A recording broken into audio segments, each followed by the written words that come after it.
Comienza Partida Doble, el programa de ciencias económicas por Radio UBA 87.9.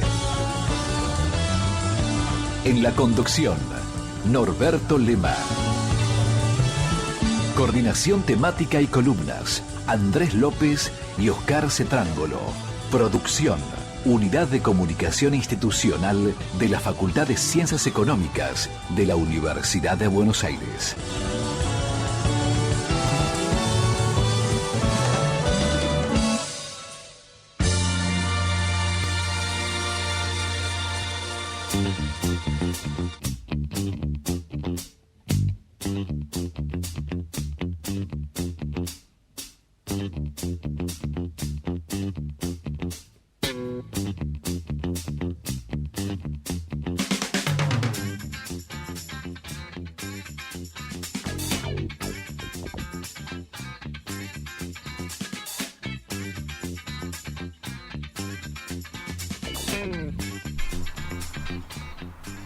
Muy buenas noches, arranca Partida Doble, el programa de la Facultad de Ciencias Económicas. Los vamos a acompañar hasta las 21 horas. Me acompaña el profesor Oscar Cetrángolo. ¿Cómo le va?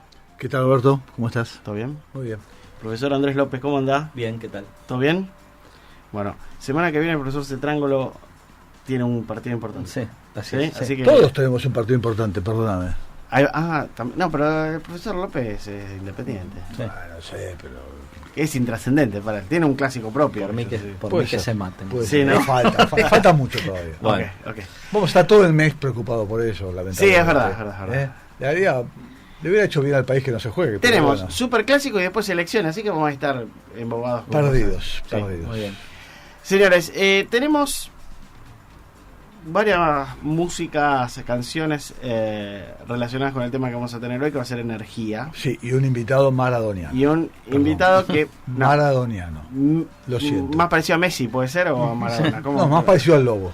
Ok, listo. Más parecido al Lobo. Bueno, Arranque con su tema. arrancamos, porque el profesor López dijo, no lo dije yo, profesor Cetrángolo. Bueno. Ahí vamos. ¿Está bien? Muy bien. Espero no dormirme. Vamos con... Al profesor Cetrángolo le aburre No. YouTube, ¿no? Gracias. Sí, bien. Vamos con YouTube haciendo City of Blinding Lights. Volvemos un rato.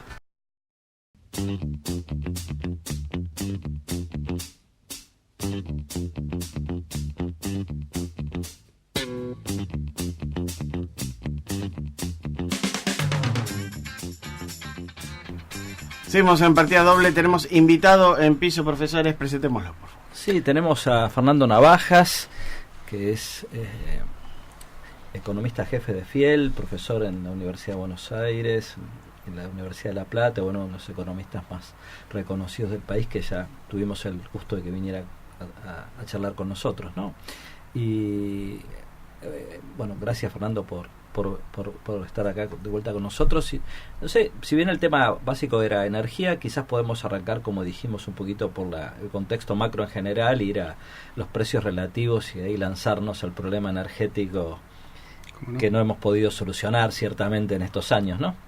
No sé, Fernando. Sí, sin duda.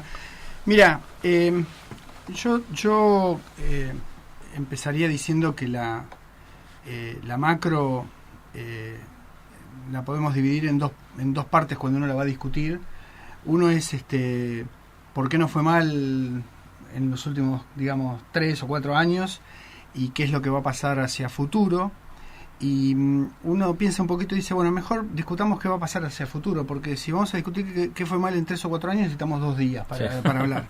En cambio, qué va a ocurrir hacia el futuro es más fácil porque uno dice, bueno, no sé, y ahí se termina, la hace corta. Sí, además la macro viene mal desde hace bastante tiempo. Claro. ¿Por qué? Bueno, porque la economía, si uno mira con mucho cuidado, es una economía que tuvo un quiebre por allá por el 2011, en términos de su PBI per cápita, su PBI, su productividad, la oferta de bienes transables, las exportaciones. Es una economía que pareciera como que no pareciera, es evidente que la montaña rusa del superciclo de commodities que la llevó a tener tasas muy altas de crecimiento a comienzos de los años 2000, a la salida de una crisis, desencadenó en una serie de transformaciones en la estructura, digamos, económica de la economía, que tienen que ver con prácticamente cambios muy drásticos en la estructura del gasto y en otras partes de la economía también, y controles diversos, etcétera, que la pusieron en un estado latente, en condiciones, yo diría, tan malas como las de la década perdida. O sea, lo que hemos tenido ahora y lo que estamos experimentando es una década perdida que se lleva una parte muy grande del final del gobierno de Cristina y esta parte de este gobierno. Bajo ese trasfondo, la situación de cambio de este gobierno en el año 2015 era muy compleja, y tan compleja que probablemente requería tener una lectura un poco más estructural de la que finalmente prevaleció, sobre dónde estaban los cuellos de botellas y los impedimentos para que la economía se reordenara y que empezara a entrar otra vez en un esquema un poquito más marchándose a la estabilidad y el crecimiento. Y en ese rol, en esa discusión, energía jugaba un rol importante porque venía de haber dañado bastante la posición de la economía, tanto en la parte externa, que era la que me estaba refiriendo yo antes, como en la parte fiscal. En la parte externa porque había perdido Argentina la posición exportadora neta y pasado a ser un importador, con un efecto sobre el sector externo muy, pero muy drástico, de varios puntos del PBI, y eso había que de alguna manera resolverlo por el lado de la oferta, y sobre todo resolviéndolo por el lado de las condiciones y los precios que pagaba la demanda. Cuando yo vine al programa de ustedes, estábamos en la primera parte de la salida de esa estrategia, en donde lo que estábamos discutiendo en ese momento, y que fue muy acalorada, la discusión que yo estaba teniendo en ese momento en general, y que la traducimos un poco en el programa de ustedes, fue que había habido un diagnóstico demasiado recargado hacia una patología de bajos precios que pagaba la demanda, es decir, tarifas bajas, para decirlo de una manera muy simple, que no había visualizado bien la cuestión esta de que los costos que debían cubrirse eran costos que podían llegar a terminar siendo muy altos. Entonces que había que tener una suerte de doctrina de costos. ¿Por qué? Porque en ese momento, si vos llevabas los precios de la que pagaba la demanda a los valores que cubrían los costos, en ese preciso momento los costos eran costos de corto plazo que eran demasiado altos, que no eran los que iban a prevalecer en el mediano plazo. Decíamos, ejemplo típico, si queríamos cubrir de la noche a la mañana, y esa discusión relativizaba completamente la discusión de shock versus gradualismo. ¿Por qué? Porque la discusión era si uno iba de una sola vez o por escalera mecánica a pagar 7,50 por millón de BTU en el gas. Pero el problema está, ¿cuál es? Que 7,50 por millón de BTU no era el precio a largo plazo. Y si vos hacías eso, le ibas a hacer un daño tremendo a la economía, la ibas a estanflacionar, ibas a provocar un rechazo porque la demanda no lo iba a poder pagar, y ibas a tener problemas, y eso es lo que pasó. Eso es lo que pasó. Y eso es lo que passo. Entonces uno dice, bueno, ¿qué tiene que ver esto con la macro? Que era como estábamos empezando hace un rato. Bueno, tiene mucho que ver con la macro, porque lo que uno necesitaba, una salida como la del 2015-2016, es tener una cabeza, me refiero a una cabeza no de una persona, sino de gobierno, que razonara en términos de lo que uno llama la macroeconomía de los precios relativos. Porque había que hacer correcciones en términos del tipo de cambio, había que hacer correcciones en tarifas, estaba el tema salarial, etcétera, etcétera. Eso implicaba no un capricho de parte de los economistas de decir pongan un ministro de Economía, sino que uno necesitaba una coordinación. Claro. La coordinación, el elemento coordinador de la macroeconomía era importante. Arbitrar intereses, porque vos tenías que hacer política. Claro, porque si no ibas a tener lo que se llama una desindexación coordinada. Exacto. Una desindexación coordinada, nosotros habíamos tenido una sola experiencia, si usted quiere llamativa, en los años 90, por la vía de un mecanismo muy duro, que es una convertibilidad.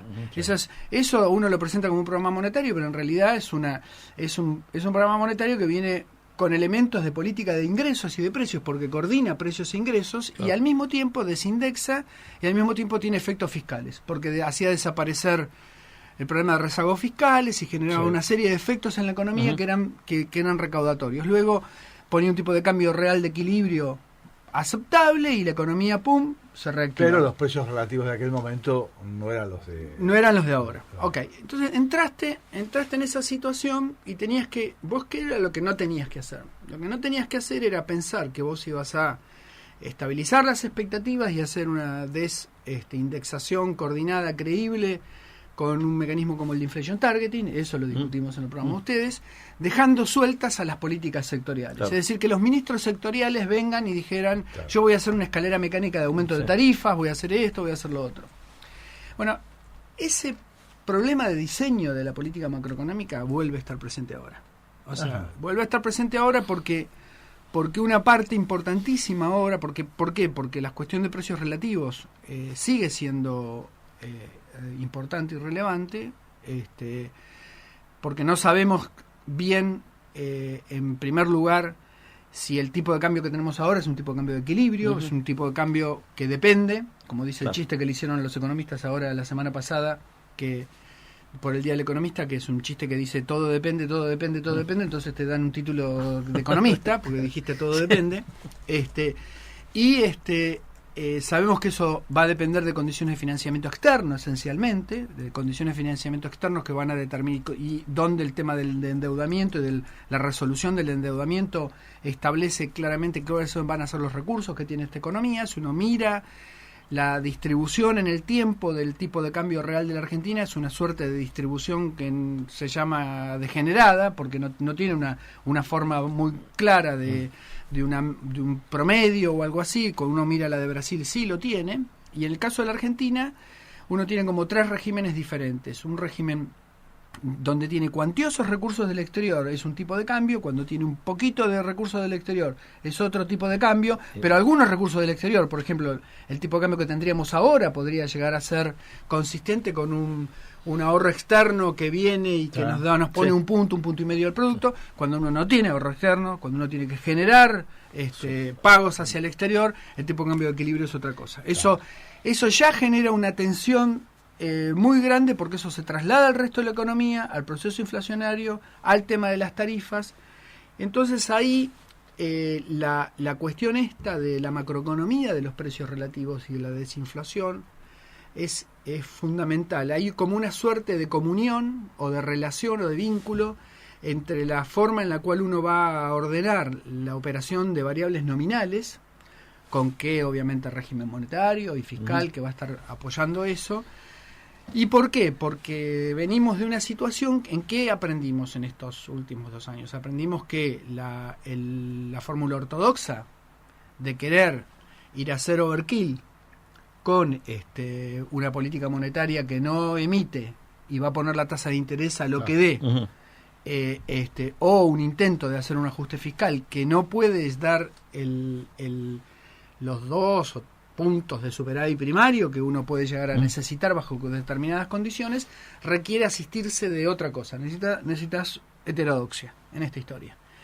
Y esencialmente la operación de desindexación coordinada te la provee la heterodoxia, no en el formato probablemente extremo de ir a buscar una convertibilidad o una dolarización, pero sí que vas a necesitar alguna gramática de precios relativos y de determinación de la desindexación, que es importante. Una pregunta, Fernando, porque acá olvidamos por un segundo el tipo de cambio que a ojos de un ignorante en macroeconomía como yo no parece un poquito mejor ceteris paribus de lo que pueda pasar que el que heredó este gobierno. Pero los precios relativos, por ejemplo, ya se habla de atraso, ¿no? Los petroleros se quejan del atraso en las naftas. Sí. El gobierno postergó ajustes tarifarios. Sí. ¿Quedan todavía, desde tu perspectiva, trabajo por hacer ahí? ¿O, sí, queda un escaloncito por hacer, que es un escaloncito que no es un salto tremendamente complicado, ahora te lo voy a explicar, pero que sí está condicional al tipo de cambio. Entonces, vos tenés como 2 enemigos. En lo que es toda energía e infraestructura tenés 2 enemigos letales. Uno es el tipo de cambio, el otro es el costo de capital. Fíjate hoy el anuncio que apareció en los diarios, que pumba a la M todas las concesiones esas viales que iban a entrar en PPP. ¿Por qué? Porque el costo de capital no te da. Entonces se acabó. No tenés infraestructura si no tenés costo de capital. Razonable. Y en energía, acordate que es por un lado la commodity y por el otro lado la infraestructura energética. En el caso de energía, vos has tenido a lo largo de este tiempo un par de noticias buenas. La primera noticia buena es que efectivamente el intento inicial de ¿por qué no te compras un pullover? Porque la energía es cara en el mundo, frase atribuida al presidente Ujú. en lo que fue el primer intento, y vos pasaste de un régimen de precios del gas que eran excesivamente onerosos a otro que es muchísimo más bajo. ¿Producto de qué? Producto de que vos tuviste alguna reacción de la oferta. Llámese los planes de estímulo, llámese lo que fuera, la irrupción de los hidrocarburos no convencionales, en donde Vaca Muerta es un elemento muy importante, te hizo transitar de lo que se llama una posición de import parity, precios de paridad de importación, donde vos tenés que fijar tus precios de referencia, son los precios que vos a los que vos importás, que tiene que trasladárselo a la demanda, a export parity, es de paridad de exportación. En petróleo esa diferencia no es muy grande, en gas es muy grande. Claro, por los costos. Y es el día o la noche a lo que la demanda puede pagar. Estamos hablando de esos 7,50 contra 2,80 que podría llegar a ser, o 3. Por la infraestructura de transporte, etcétera. Bueno, ¿no? pero además esencialmente porque vos tuviste oferta ahí y la pusiste. Entonces hay una primera cosa que vos hoy estás en un régimen de esos precios. Una vez que vos tenés el precio del gas para una estructura de matriz energética como la Argentina, una vez que vos tenés precios del gas accesibles en términos de posibilidades de generar no solamente exportaciones, sino valores que sean asequibles a lo que la demanda puede llegar a pagar, se te empiezan a arreglar las fichas, porque automáticamente eso traslada a precios de generación eléctrica que son más bajos. Al comienzo pasó algo parecido en el sector eléctrico. No tuviste una escalera mecánica como la del 7,50 para el precio del gas, pero sí tuviste que debido a la emergencia de la generación eléctrica, de la red eléctrica que vos tenías que hacer inversiones a lo pavote, desesperado, tratando de meter a costo marginal alto equipamiento para... Eso te metió inversión a costos demasiado altos, y son obviamente de nuevo parecidos, no son los costos de largo plazo. ¿Cuáles son los costos de largo plazo? Los costos de largo plazo del sistema eléctrico argentino son costos que una tecnología de generación eléctrica relativamente marginal y moderna, como un buen ciclo combinado, te va con un determinado costo del capital, usando $3 o 2,80 del gas, te va a generar un precio de la energía que va a ser muy competitivo. Tan competitivo que vos no vas a tener problemas tampoco de dar subsidios a las renovables, porque vos podés armar un sistema en donde las renovables vayan convergiendo eventualmente esos precios. ¿Qué pasó entonces en el sector eléctrico? Bueno, no pudiste andar el sector eléctrico de la manera que uno hubiera deseado, porque no tuviste un diagnóstico en 2015-2016 de tratar de visualizar cómo ibas a reorganizar el sistema eléctrico en lo que es el mercado eléctrico mayorista, es como la parte del sistema nervioso central, porque de ahí irradia a la parte de gas y al resto del sistema energético. Y ahí el diseño de mercado no lo hiciste. El gobierno recién ahora, en estos últimos meses, le está pidiendo a una consultora internacional que se llama NERA que le haga un blueprint de cómo debería ser una organización de mercado. Es un poco tarde. Un paper que lo va a dejar, claro, lo va a dejar guardado en un cajón. Y lo que venías heredando vos era una suerte de reorganización de facto a través de el operador del mercado mayorista, que es la compañía de administración del mercado mayorista, que es Camesa. Camesa, que es esencialmente una empresa, una sociedad formada por los participantes, que se llaman stakeholders del sector, que todos confluyen ahí para armar una gobernabilidad en el sector eléctrico. Se transformó en una especie de gigante cabezón, planificador, que hace tacho y que compra y vende y hace estas cosas. Eso es una cosa que uno, si quiere pensar en un esquema moderno, tiene que reformarlo. Si decide quedarse en una organización centralizada, tiene que reformarlo. Si quiere ir a un mercado eléctrico mayorista moderno, tiene que reformarlo. Pero ¿qué pasó en el medio de todo esto? Que Camesa, de repente, un día se levanta, mira, ve el mercado eléctrico, sobre todo en la transición, cuando ya abandonaste el import parity de Aranguren y te estabas moviendo hacia lo de Iguacel, y empieza a descubrir que el gas tiene una demanda estacional. Imagínate, en el invierno estamos todos comprando el gas, pero en el verano solamente la industria y esencialmente las generadoras eléctricas. Entonces Camesa descubrió que tiene una suerte de poder de monopsonio, y ahí empezó a desarrollarse lo que se llama un poder contrabalanceante del lado de la demanda en el sector eléctrico, que cuando van a hacer las licitaciones del año pasado, de fines del año pasado, Sí. que van a tratar de buscar. Recuerden que el año 2018 es muy particular. En el año 2018 hubo 2 instituciones que tuvieron 3 presidentes. El Banco Central Sí. y el Ministerio de Energía. O sea, tuviste 3 ministros de Energía, tuviste 3 presidentes del Banco Central. Al final del año 2018 esas licitaciones le dan la posibilidad a Camesa de empezar a deprimir los precios del gas. Eso genera toda una serie de tires y aflojes que están todavía metidos ahí adentro con el sector del upstream, que tienen que resolverse, porque el sector del upstream tiene cierto poder de mercado también. Hay un rediseño que hay que pensar ahí. Entonces ahí hubo alguna cosa que se puede llegar a usar favorablemente, como para poder armar un esquema relativamente interesante. Perdón, Fernando, tenemos que ir Sí. al corte Dale, para dale, y y ahí a la retomar, vuelta- y ahí a nos la vuelta- contás el escalón que falta. El ¿no? escalón El que escalón, Dale, el dale. escalón que falta. Inicio del espacio publicitario. Noticias de la UBA. ¿Dónde, cuándo y cómo? Las actividades de las 13 facultades, el CDC, los institutos, los hospitales, los colegios están en Noticias de la UBA, con la conducción de Geraldine Murisasco. Noticias de la UBA, de lunes a viernes a las 8 por Radio UBA. Fin del espacio publicitario.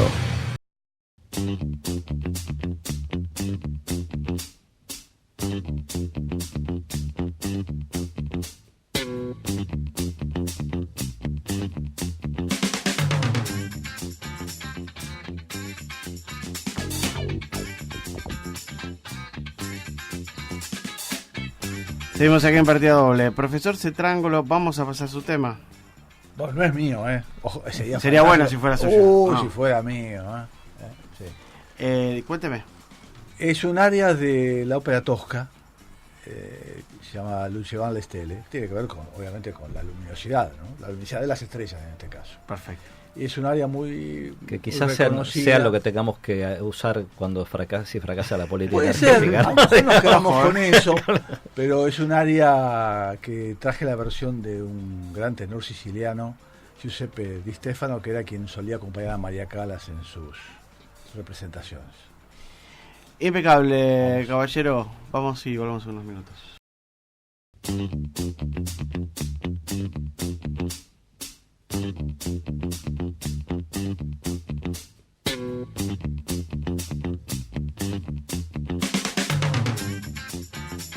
Seguimos en partida doble, señores. Seguimos con Estamos nuestro entrevistado. conformando navajas y nos iba a contar el escalón que falta En materia de en materia de tarifa. tarifaria. Sí, no es un escalón. Yo dije, no es un escalón imposible condicional al tipo de cambio. Sí, claro. Y si uno logra que el ajuste del tipo de cambio más o menos se estabilice, lo que queda es algo que es significativo porque se divide en 2 partes, de nuevo, para lo que yo dije. Uno es el precio de la commodity, de los elementos de la energía en sí mismo. Estoy hablando de gas, estoy hablando de los combustibles líquidos, estoy hablando de la generación eléctrica, y el otro es lo que es la infraestructura. En la infraestructura a mí no me cuesta pensarlo porque ahí existe la posibilidad de, dentro de un esquema macroeconómico de desindexación coordinada, la parte de tarifas de transporte y distribución entren en alguna forma de adaptaciones que no sean ahora no se hizo un aumento del 25% que tenía que ocurrir en la electricidad, pero no son cosas que estamos hablando. Gente ha hecho la cuenta y ha dicho, no, acá te queda un escalón que no va a ser inferior bajo ninguna circunstancia al 50 o 60% nominal, lo cual de tarifas, en energía, lo cual eso es un problema. Pero están metiendo el ajuste rezagado del tipo de cambio en esa cuenta. Sí. En lo que es la parte de gas, ya lo dije, es verdad que eso va a depender de cómo se reorganicen estas licitaciones que se han estado haciendo de gas y cómo eso se va a poder manejar, porque de nuevo, lo que han dicho varios especialistas del sector es si vos vas a licitaciones que van a volver a costar, vamos a decir, $4 el millón de BTU, para decir un ejemplo, a eso le sumás el tipo de cambio, ahí vas a tener rápidamente el 50% de aumento tarifario. El problema que ha tenido este gobierno al final de este mandato es que se ha metido con algo que no había ocurrido nunca, ni siquiera en la época, yo te diría acá, porque fue al comienzo y después se restableció, que fue como que violó el orden jerárquico de la fijación de precios en el sector al meterse con los combustibles líquidos. Los combustibles líquidos habían quedado siempre relativamente sueltos, no totalmente sueltos, no eran competencia, pero cuando ya estaba la YPF de los Petersen o la YPF de Galucho, o después el barril criollo y lo que vino después, los precios de los precios de los combustibles se habían ayornado. Y vos no te metías con eso, estabas más o menos entonces ahora queda un espacio para rehabilitar eso. Yo creo que este gobierno lo va a tener que hacer ahora, va a tener que ocurrir eso antes del 10 de diciembre, me parece. Eso va a ir a la cuenta de las elecciones, claro, va a ir a la cuenta de la adaptación, y después va a quedar una operación de tarifas que va a ser importante, porque además recuerden que ahora volvimos a unos niveles tarifarios que son del orden del por ahí el 2017, en la transición entre el 2017 y el 2018, y con niveles de subsidios que han vuelto a subir. Esos niveles de subsidio todavía no se ven en las cuentas fiscales estricto senso, pero ya están insinuándose. Están en el orden, hay 2 puntos del PBI, 1 punto y pico, 2 puntos del PBI que están dando vueltas ahí. Entonces eso no va a ser parte de una operación a mí me da la sensación, dada la herencia, los problemas que han venido, la forma que ha habido, la comunicación política que ha habido con el electorado, etcétera. Uno tiene la sensación de que eso no puede ser un elemento que vaya adelante en términos del ajuste. Sí, ¿okay? Claro. Eso va a tener que ir pari passu con probablemente algún movimiento de los salarios como parte de esta desindexación.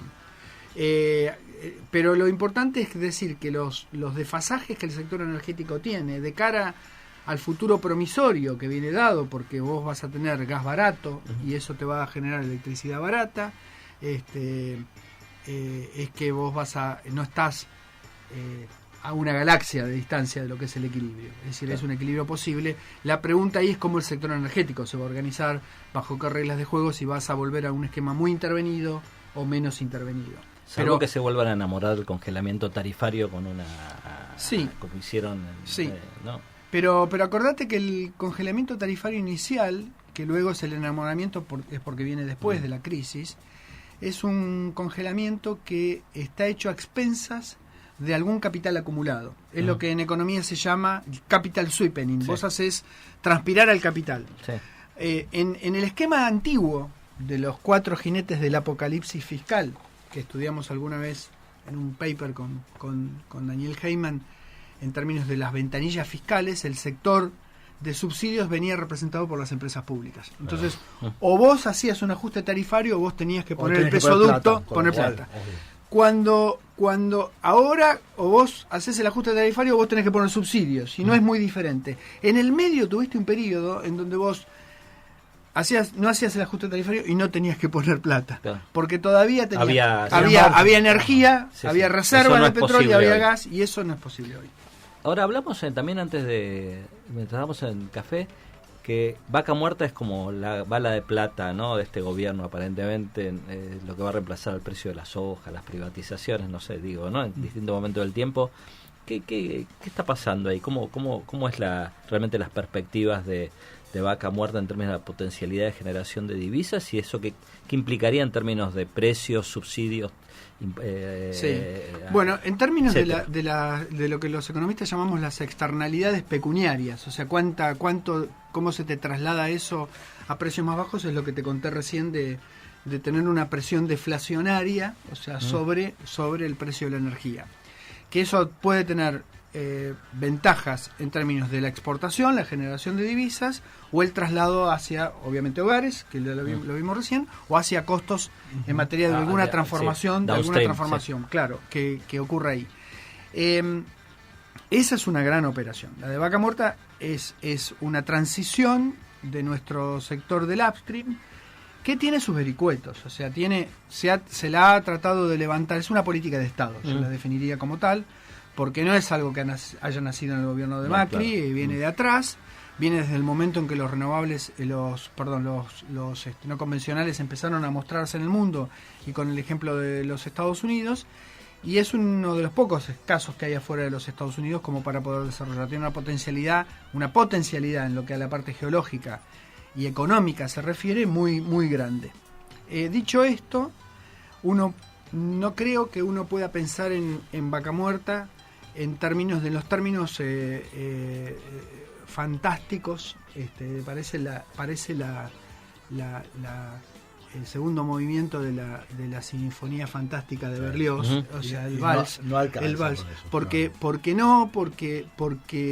Porque me parece que es algo que es un motor importantísimo para la economía, pero no es algo que en materia de PBI, de exportaciones per cápita vaya a poner a la Argentina en otra cosa completamente diferente.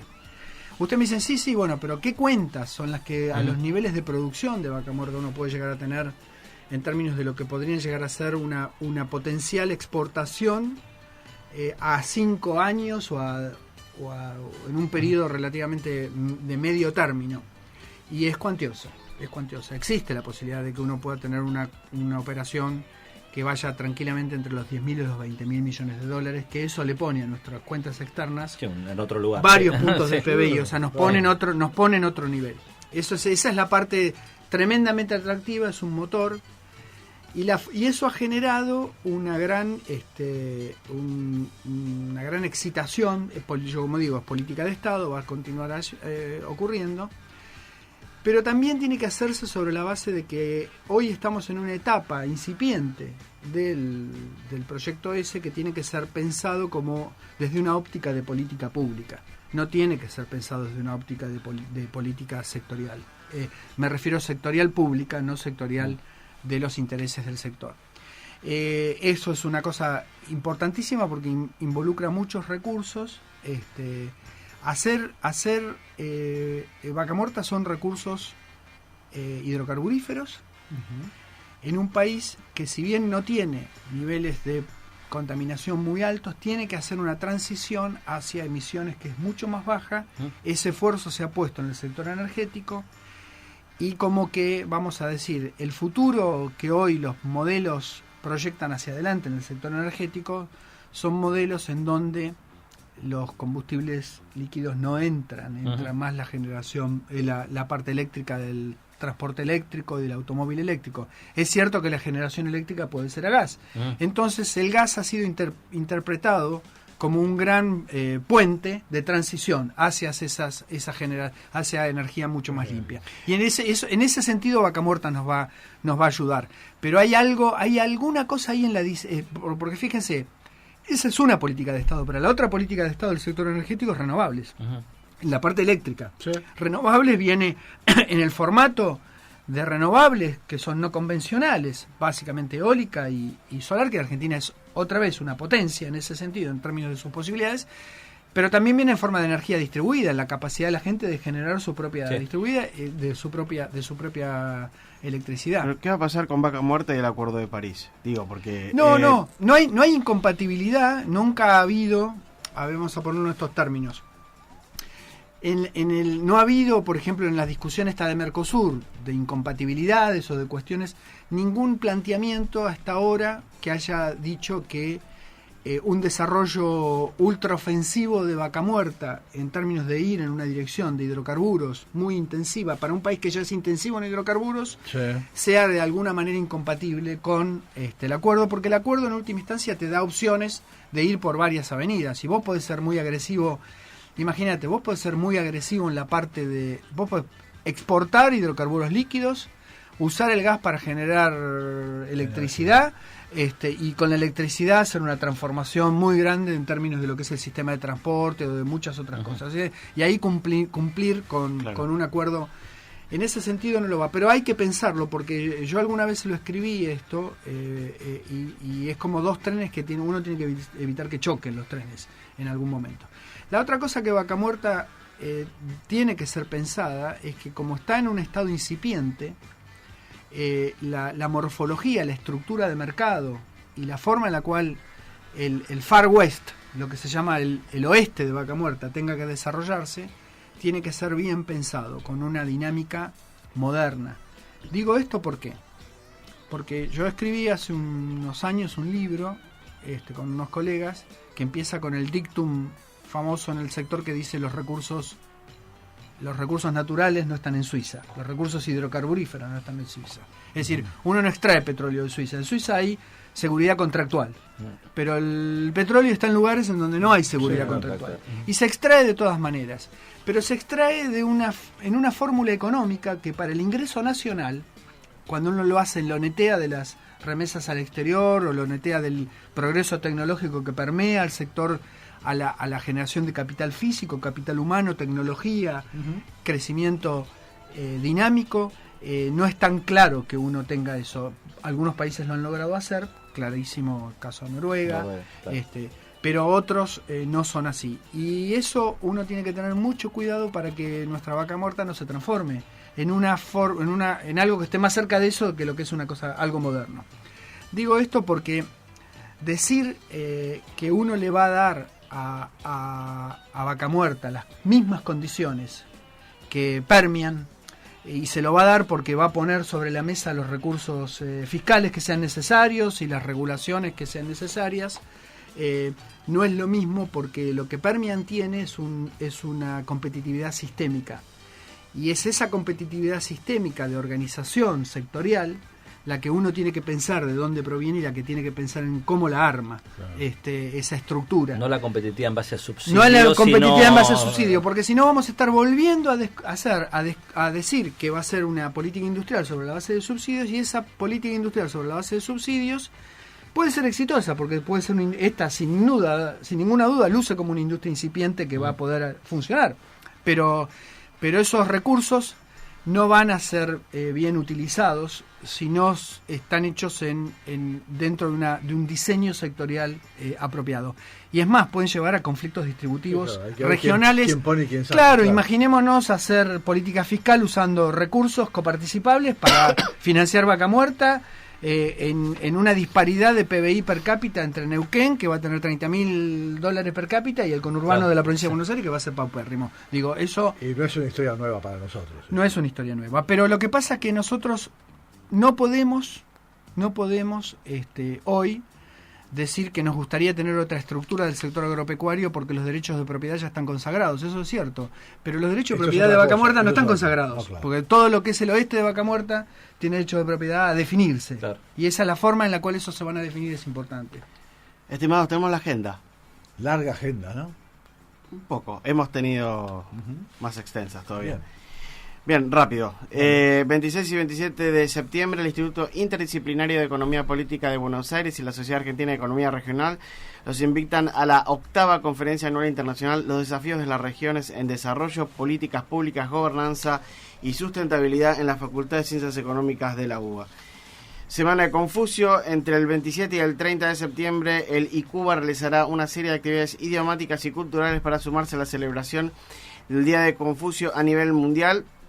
Más información en nuestra página web, en la www.economicas.uba.ar.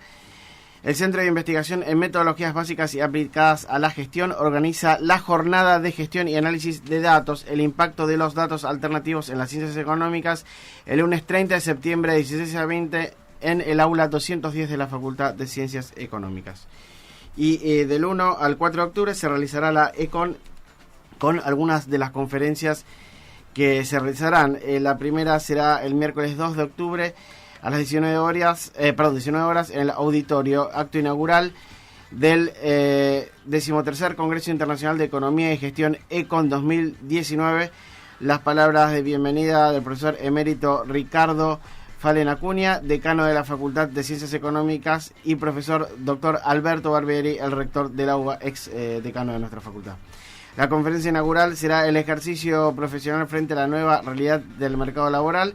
Los disertantes serán Jorge Ader, de Tasa Logística, Eduardo Becher, de BDO, Alberto Abad, ex administrador de AFIP, Mariela Coleta, auditora general CABA, y profesor emérito doctor Ricardo Fallen Acuña, que es decano de nuestra facultad. El miércoles 2 de octubre en el Salón de Actos será el futuro del trabajo. Los disertantes serán Sergio Kaufman, presidente de Accenture Argentina y Sudamérica Hispana, Roxana Mauricio de CONICET, y el moderador será Omar Quiroga de FCE UBA. El viernes 4 de octubre a las 9 horas en el aula 484 será el diálogo social, una herramienta necesaria para construir un futuro del trabajo basado en la justicia social. Los disertantes serán Fabio Bertranú, de la OIT, Gerardo Martínez, CGT OIT, Daniel Funes de Rioja, de la UIA, Roxana Mauricio de CONICET y Marcelo Di Stefano, de FC UBA.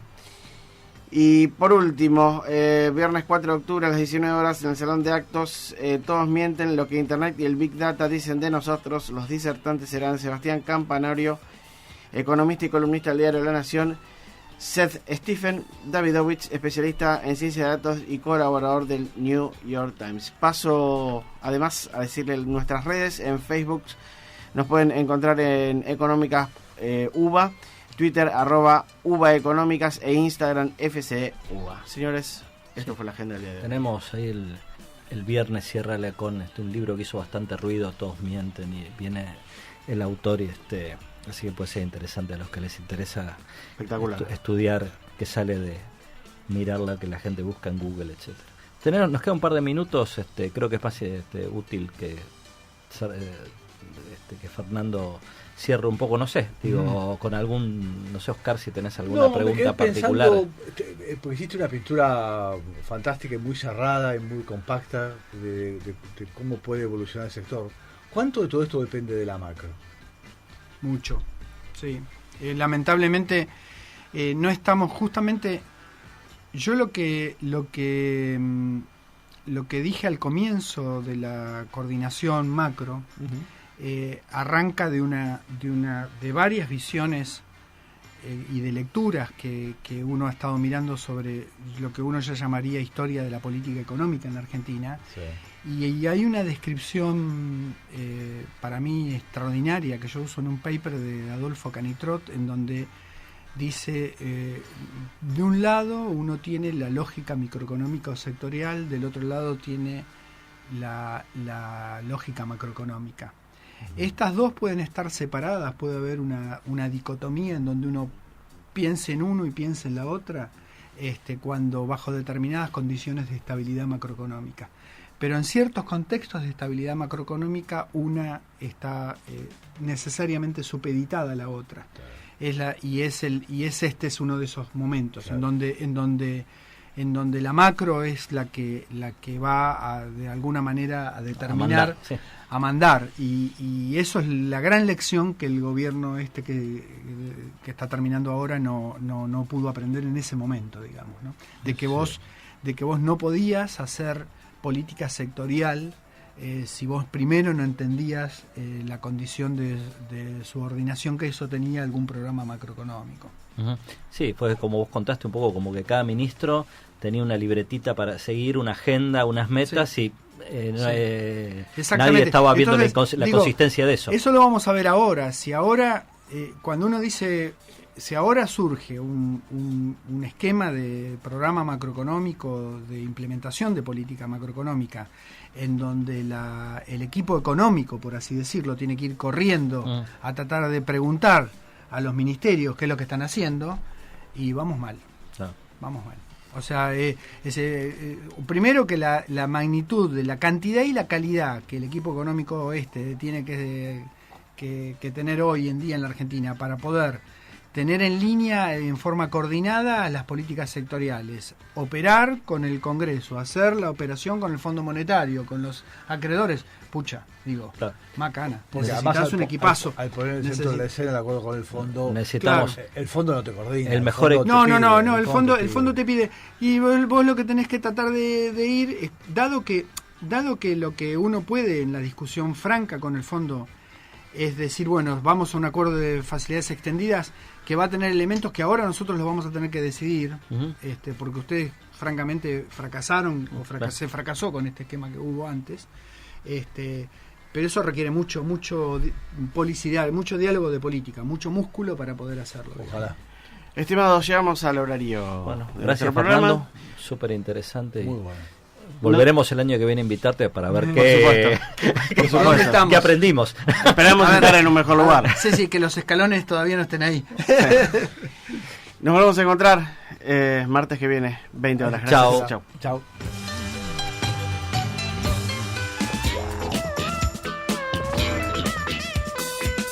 Partida Doble, el programa de la Facultad de Ciencias Económicas por Radio UBA.